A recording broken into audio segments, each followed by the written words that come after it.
नमो भगवते वासुदेवाय। मैं भावना शर्मा आप सभी का स्वागत करती हूँ अपने YouTube चैनल स्पिरिचुअल टॉक्स में। और जैसा कि हमने आपको बताया था कि हम इस श्राद्ध पक्ष में पूरी कोशिश करेंगे कि आपको हमारे गीता जी के 18 अध्यायों का एक जो संक्षिप्त वर्णन है वो सुना सके और उसका सार सुना सकें। कहा जाता है कि गीता जी का जितना महत्व द्वापर युग में था उतना ही महत्व आज कलयुग में भी है। कहते हैं कि जीवन जीने का सार छुपा है श्रीमद् भगवद गीता में। और कहते हैं जीवन में ऐसी कोई कठिनाई, ऐसा कोई प्रश्न नहीं है जिसका हल या जिसका निराकरण गीता जी में समाहित ना हो। भगवान श्री कृष्ण ने जिस समय पे कुरुक्षेत्र में खड़े हो गए अपने गीता जी के जो संदेश दिया था और 18 अध्यायों में जिसे विभक्त किया गया है।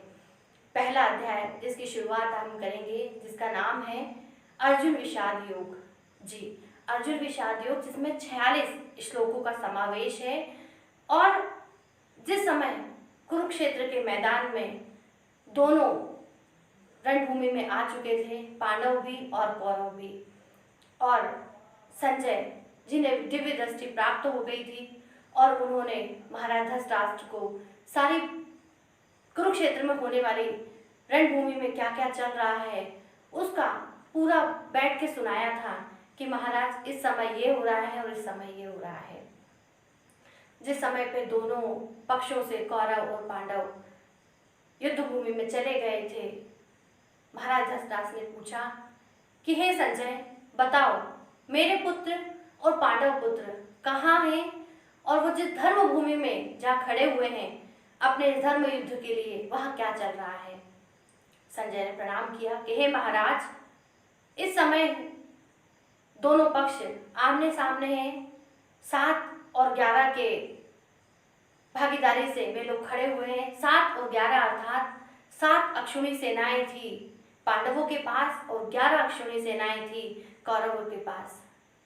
उस समय धर्म युद्ध के लिए एक ही परिवार, एक ही कुल के 2 लोग आमने सामने थे क्योंकि उन्हें धर्म की रक्षा के लिए युद्ध करना था। धर्म का युद्ध के लिए जब शंखनाद हो चुका था उस समय अर्जुन ने कहा कि हे माधव आप मुझे रथ सहित युद्ध भूमि के बीच में ले चलिए जहाँ कौरव और पांडवों की दोनों की सेनाएं खड़ी हो। मैं बहुत समीप से देखना चाहता हूँ कि कौन कौन हमारे परिवार के लोग, हमारे अपने लोग हमारे प्रतिपक्ष में जाके खड़े हुए हैं। माधव भगवान श्री कृष्ण जो कि अर्जुन के सारथी थे उन्होंने कहा कि ठीक है पार्थ हम चलते हैं। और वे अर्जुन को लेकर बीच युद्ध भूमि में चले गए। एक और उनके अपने परिवार है, परिवार तो हालांकि दोनों ही हैं लेकिन एक और उनके वाले लोग हैं और दूसरी ओर दुर्योधन की ओर से सारे लोग हैं। अर्जुन ने कहा कि हे माधव मैं एक बार देखना चाहता हूं कि मैं इस धर्म युद्ध में किस किस के खिलाफ इस युद्ध को लड़ रहा हूं और कौन कौन मेरे खिलाफ है। जैसे ही अर्जुन ने देखा कि उनके समीप और उनके समक्ष जब कौरवों की सेना में भीष्म पितामह जिनकी गोद में अर्जुन बचपन से खेले हैं, उनके गुरु द्रोणाचार्य, कृपाचार्य और ऐसे कई लोग जो अर्जुन के हृदय के बहुत करीब थे, अर्जुन दिल से जिन्हें बहुत ज़्यादा मानते थे और चाहते थे। अर्जुन ने कहा कि हे माधव ये देखकर मेरा गला सूख रहा है, मेरी सांसें थम रही है, मेरा त्वचा जल रही है। मैं आपको बता नहीं सकता हूँ कि मेरे हृदय में कितना विषाद इस समय है, कितना दुख इस समय है कि मुझे इस धर्म युद्ध के लिए अपनों से लड़ना होगा। हे माधव अगर सिर्फ मैं कुल के लिए या राजकाज के लिए धर्म युद्ध में अपनों को मारता हूँ तो भी सनातन धर्म में मैं कहीं ना कहीं गलत सिद्ध होऊंगा। और अगर मैं इस धर्म युद्ध से चला जाता हूँ, इस धर्म युद्ध को आगे नहीं लड़ता हूँ तो भी मैं गलत होऊंगा। हे माधव मुझे कुछ समझ नहीं आ रहा है। युद्ध का शंखनाद तो हो चुका था।